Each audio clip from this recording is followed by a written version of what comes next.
Alrighty. So, that lets me stream, that lets her play. But,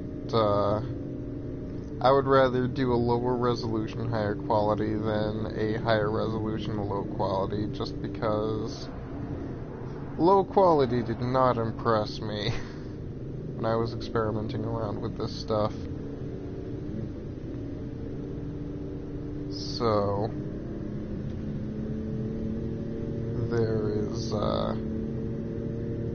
anyway, content density. Give me a good sandbox with lots to do in it, because, admittedly, like I said, a lot of this stuff is just driving, and a lot of this stuff is happening in more or less the same spots, but it, Should be a nice change of pace.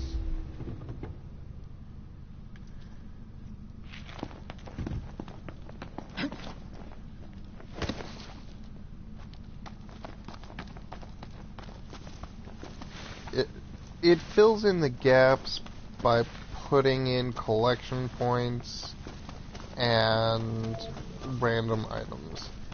And as a way of filling in the gaps, that can make a lot of difference, because you're not going to be able to fill every square inch of a game with Won't keep you in the dark. Full content, you know? Let's call it a day. I'll see what I can whip up. So, it,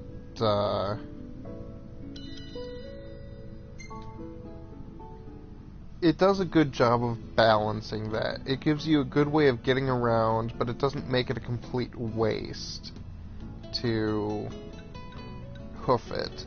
This is the one that I got from that string of missions that I told you about that I was doing for the guy at the diner by Hammerhead. Literally, I mean, it's definitely an early game recipe. Okay, maybe not early game, but it's not as extravagant as some other things, but I got the ingredients for it.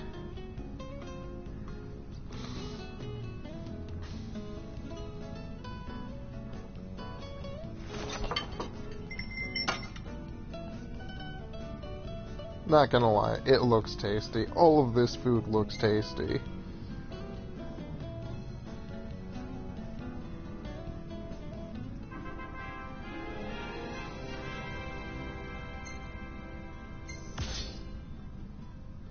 So...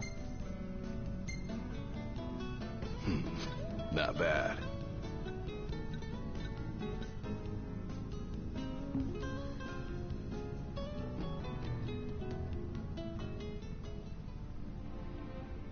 I'm probably gonna make this the last session for the day, actually. Let's see here.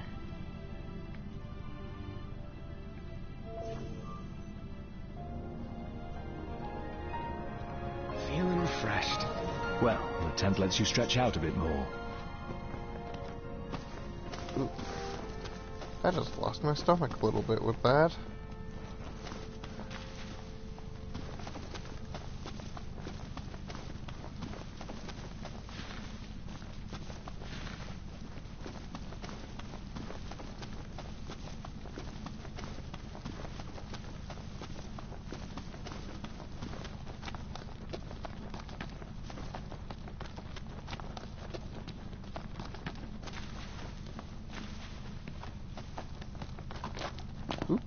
Shiny.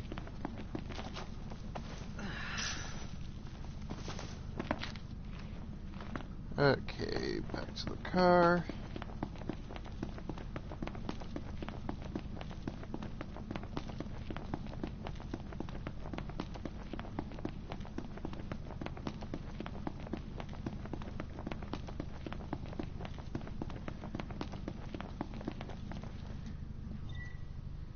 And we will go to our quest location here. What do we have left here?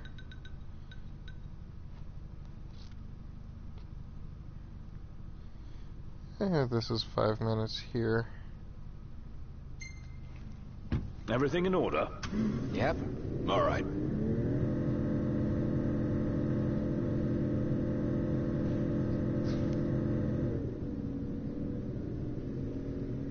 Okay. Anyway.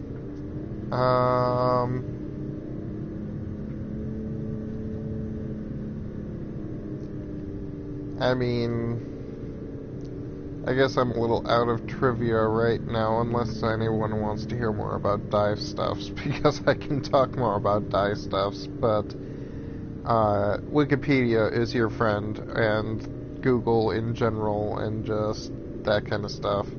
Lots of good information out there, don't get me wrong, but if you're interested in that, you can do your own little bit of legwork, and if you're not interested in that, I will spare you. Talked a little bit about where Final Fantasy monsters got their origins from, the ones that I've been running into recently, anyway, and, just, bit of that.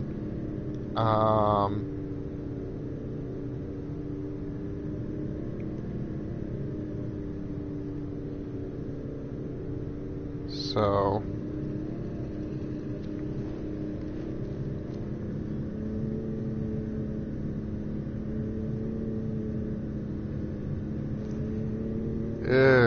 this is making it a very awkward drive, isn't it?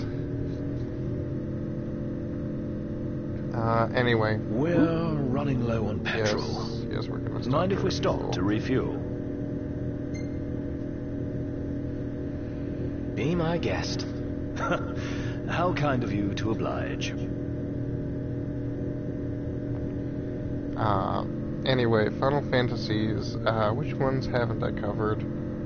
I could, let me finish what I was saying before about 6. 6, functionally, very functional. The story tried to have a decentralized main character, which didn't really work. Not in the way you would expect, though, because Terra actually is not considered the main character over in Japan. They are all aboard the Locke train, and that's who I thought was the main character at first, too, so I can totally see that. Terra, the reason that a lot of people believe she's the main character in America here is because her main theme is used for the world map. And it, I mean, I can see the logic. Hey, who's up for a bite? I just don't think that she's really a main character in the same sense as other people. Or as in the same sense that even people who consider that would think. Like, if you really want to get technical about it, like, yes, Terra is very important in the first half of the game, but Cells is much more important in the second half. And there's just no denying that Terra loses a lot of her significance after I'll see you later. the game basically turns into a different game. So... Everything in order? Yep. Mm-hmm. But I mean, from the standpoint of, are all of the different characters functional characters? Yeah, more or less. You know, Terra having magic right away is important because, you know, magic is kind of a staple of the series. And then to give her her trance after that becomes much less unique to her is a way of making sure she remains in some way unique, because everybody else who has magic, like Cells has magic, but she also has runic.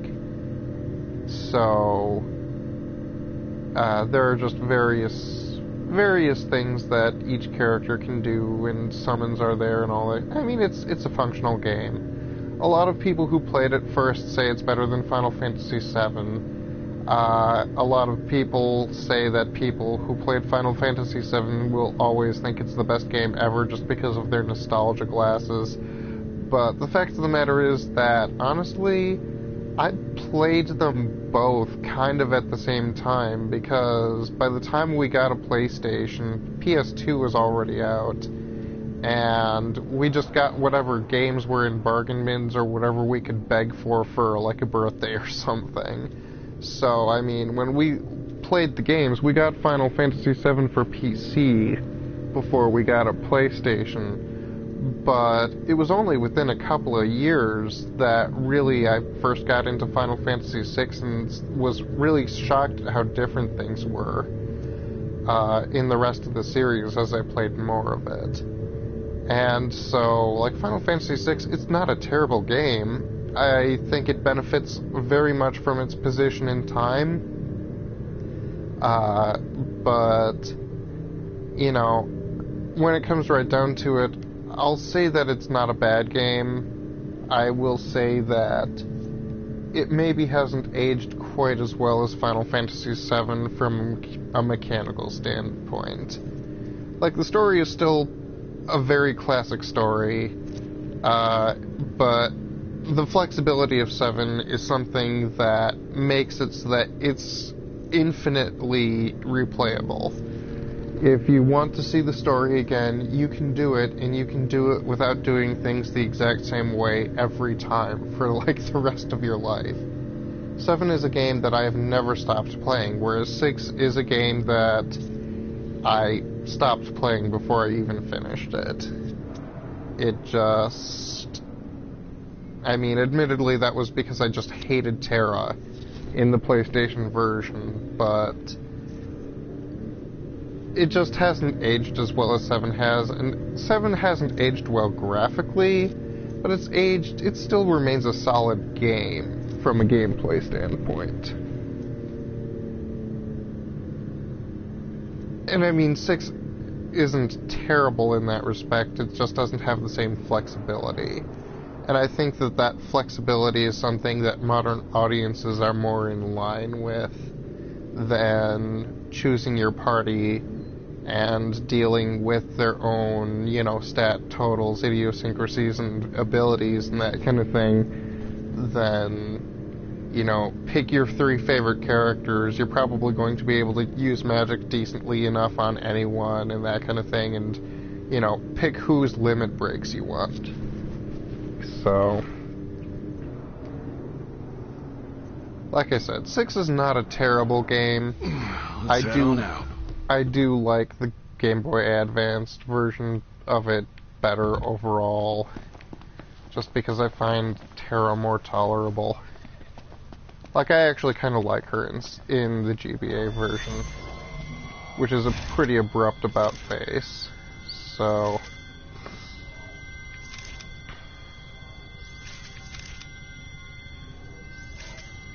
Oh my goodness, I am going to wreck you guys. This is why I like breaking things. We are going to get rid of this, and we are going to do this. And y'all are going to die. Stay sharp.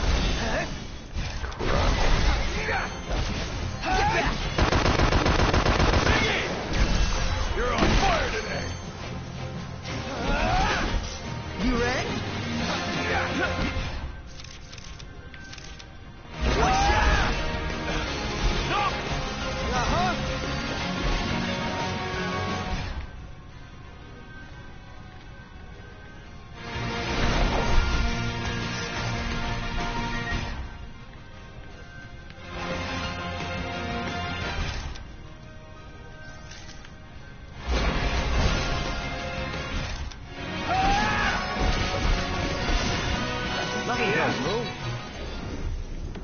None the worse for wear.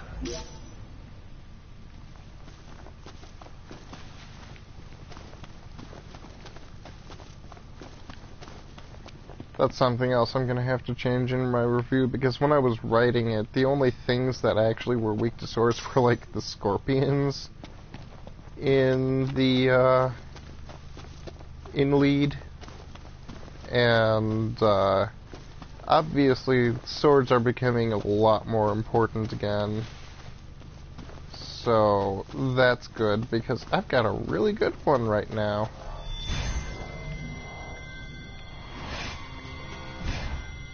And yeah. Spears, guns, and ice.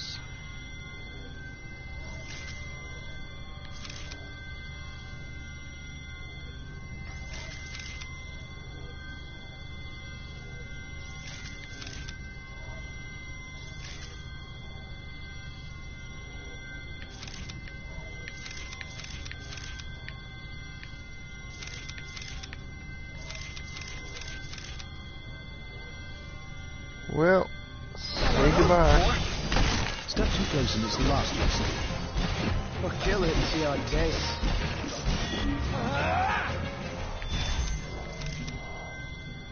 Okay, and we will just switch controls here. Let's do this. Okay. Gotcha! You never ask.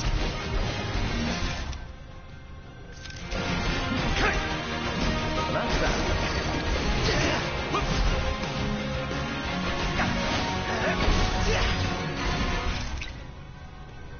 Okay. Everyone regroup. Okay.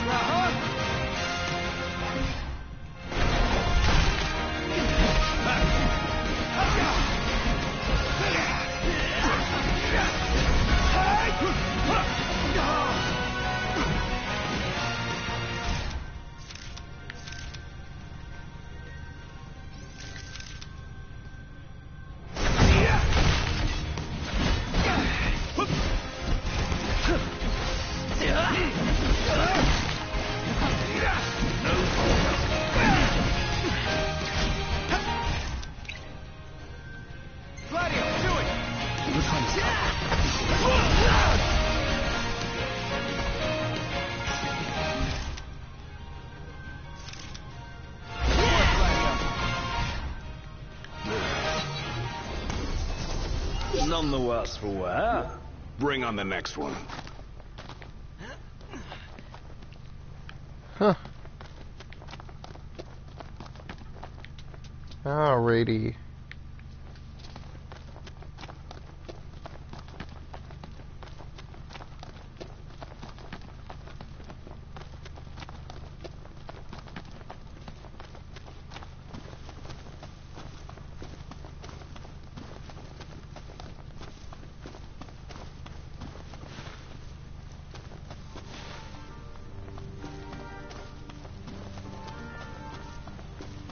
I do like how much different music there is for different battles and that kind of stuff. Like, those Riverside battles have all had that one piece of music, and I really like that battle theme.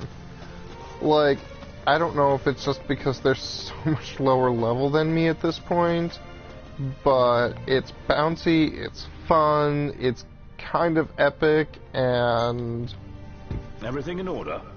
Yep. like, it's appropriate for battles that are against somewhat lower level enemies. Not gonna lie. I mean, I can understand for a lot of things, like, okay, demons, sorry, that's an old habit I picked up, but yeah, it's demons. Where it's just like, yeah, oh no, like, these things are level 2, better put on the super scary music. Just, no, you know what, come up with some different super scary music for these things if you have to, but I don't need to have it act like I'm, you know, in real danger from these things. I could literally equip the weakest weapon in my inventory and just kill them all in one hit. Like, that's what I did accidentally with the auto crossbow. It's like, oh, crud, I hit circle. Well, I guess they're all dead.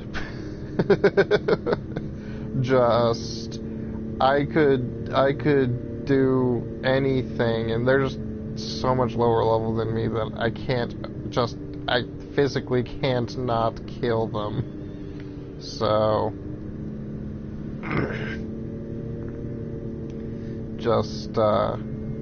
but I mean, to have so much different battle music to play in different situations, I appreciate that.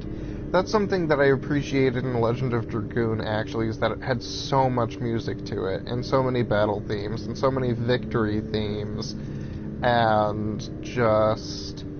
I mean, there's basically one for every area you visit, and it just... I loved that about that game. Legend of Dragoon is a good game. It's a mechanically interesting game.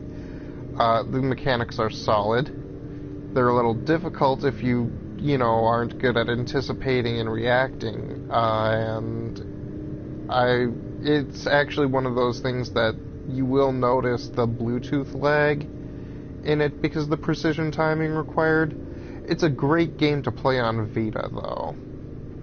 As a PS1 classic, unless you're actually going to just get used to the lag and have to, kind of anticipate a little bit, you can get used to that very easily if you're going to use a wireless controller. I've spent so much time on a wired controller, it's just easier for me to have something with a wired button input. Because Bluetooth does have a slight lag, and it's just enough to actually have an impact on that game. But it may not be the best translated game.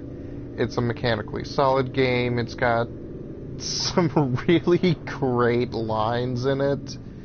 The characters interact well. They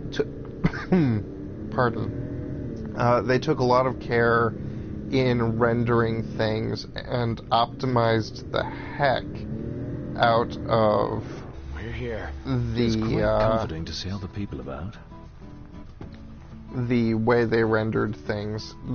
It's not single skin when it could have been. The graphics are made out of, broken polygonal blocks and that kind of stuff, where single skin technology was already out there for Final Fantasy VIII, but in most cases, it's such a pretty game it doesn't matter. And, when it came right down to it, like when I was emulating it, the emulators that were out there even at the time allowed the graphics room to breathe. Because there is so much detail that you will basically never see in that game. Details in the background, details on enemies that you're just not going to get the camera close enough for in most cases because of how the camera operates. The level of detail is higher than it has any right to be, and that's a good thing. It was made with love and care, and even though the translation is a little wonky sometimes, it's not like, oh, they're playing red light, green light. That's what they're doing.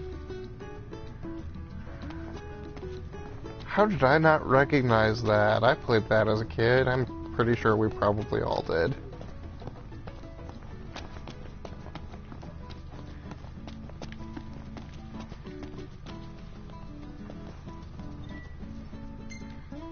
This, right?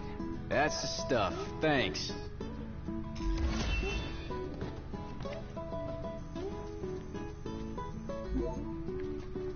Getting to be a pretty good haul. Oh, hey, it's you. Hey, got another favor to ask whenever you can manage. Thanks in advance. Sing your praises. Tales. That sounds like a bird. Yeah, I know I should be happy, but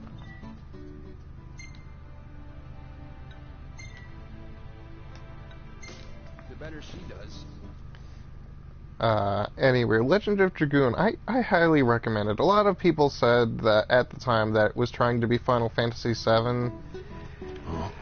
That is just so far off from the case that it's not even worth addressing somebody who makes that argument. It's if somebody was just like, yeah, I can understand, like, oh, that's the movie you play like a game, right? I can understand that one. But it was just trying to copy Final Fantasy VII is just the most lazy and wrong argument that you could possibly make about that.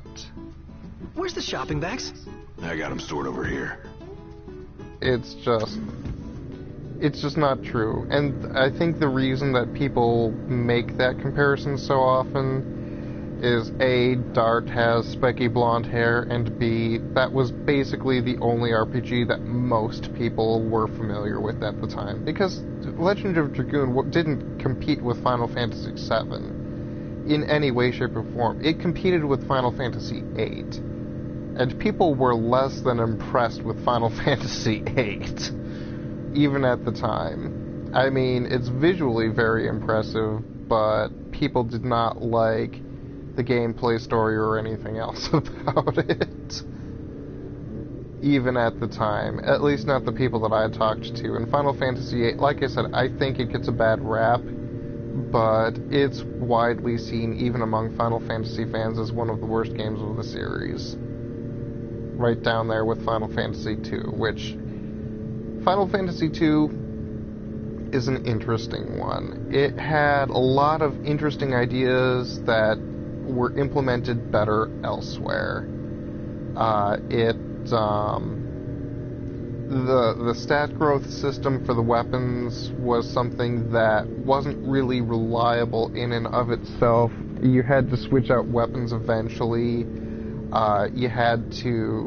It was the first introduction of the row system, but they didn't quite have it down yet. Because instead of taking reduced damage in the back row, you took no damage in the back row, but you need to take damage to get HP. It had interesting ideas that it just didn't implement well. And the story is very typically NES Final Fantasy, where actually it tried to tell a story, like an actual story, it just didn't have the technology there to do it properly yet. So you have these events where actually scenes play out between actual characters more than just a villain, laughing and attacking you and that kind of thing, like Final Fantasy I and Final Fantasy III. It actually tried to make something personal and that kind of stuff. It's just the technology wasn't there, the experience wasn't there. Things it did were done better in other games like Chrono Cross. Chrono Cross has a better version of that stat growth system. It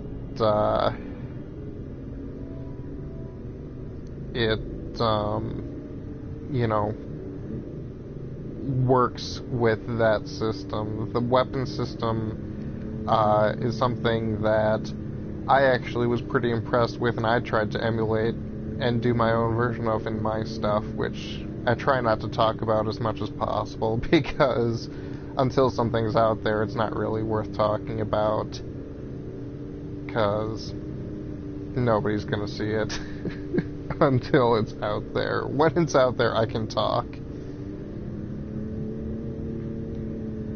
So, but the Final Fantasy II, again, an interesting game, if only because it had interesting ideas which were done better elsewhere. Final Fantasy III for the NES. I actually prefer the NES version to the other millions of just versions of the remake, because it's an impressive NES game, whereas the remakes are not impressive games for their consoles. I mean, it came out on Ouya, it came out on Game Boy, what is it, DS? Yeah, it was DS.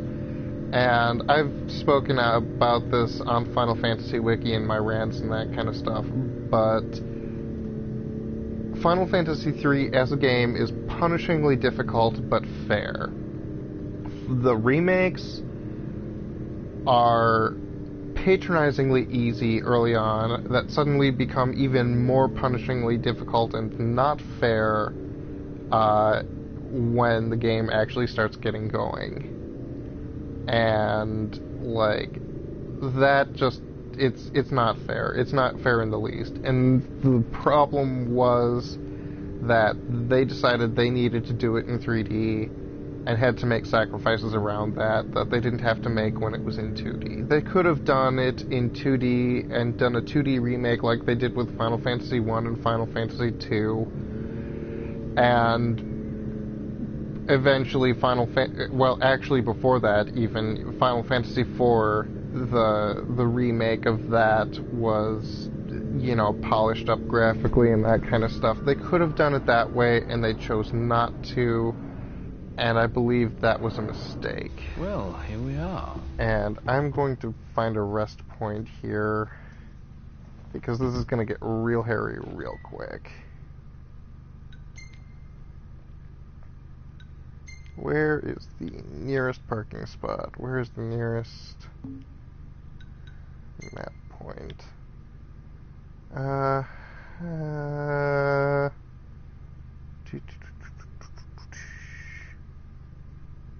Arms Finder, restaurant, Retro Bird, lodgings.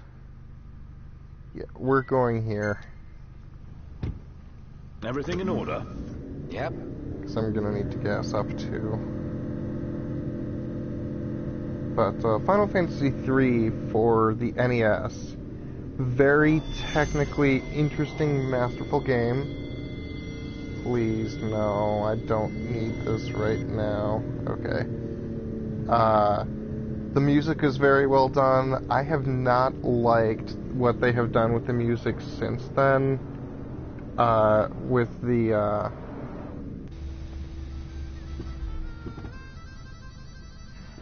oof. Okay. We're going to go to map point here. We're going to gas station. Where? Oh, come on. Ah, I had it.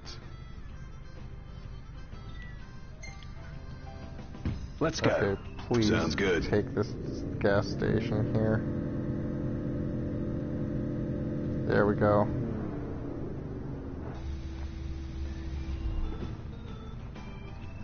But I actually showed, like, somebody who had played and disliked the remake version of it, the original NES version, and it was just like, oh my gosh, this is so great. What did they do to it?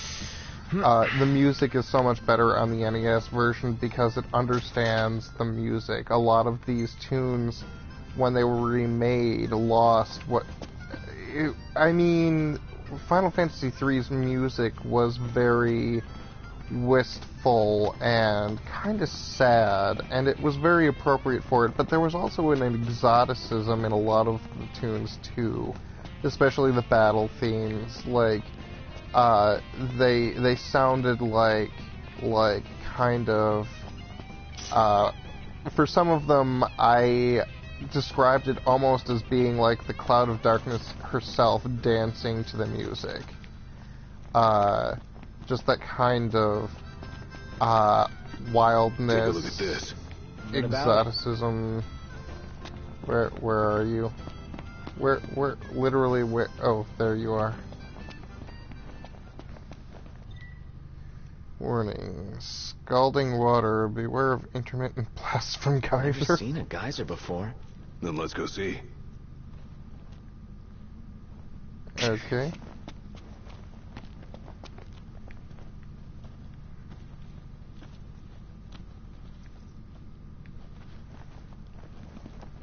Is it going to do something now? Is this going to kick off?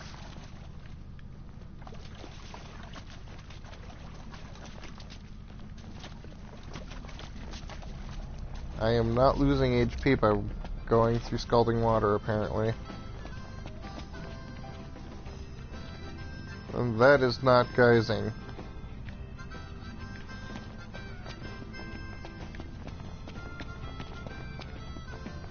Okay, I'll worry about it after checking out the arms dealer, actually. I want to see if there's anything new here, even if I can't afford it quite yet. But anyway, Final Fantasy III's music was so good. It made full use of the NES hardware in every sense of the word. It filled the cartridge, which is why it was so hard to get it remade in the first place.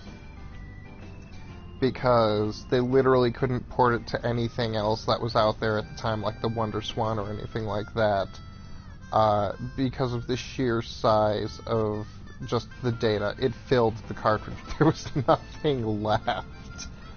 Oh, I'm gonna pick up a session here. Oof.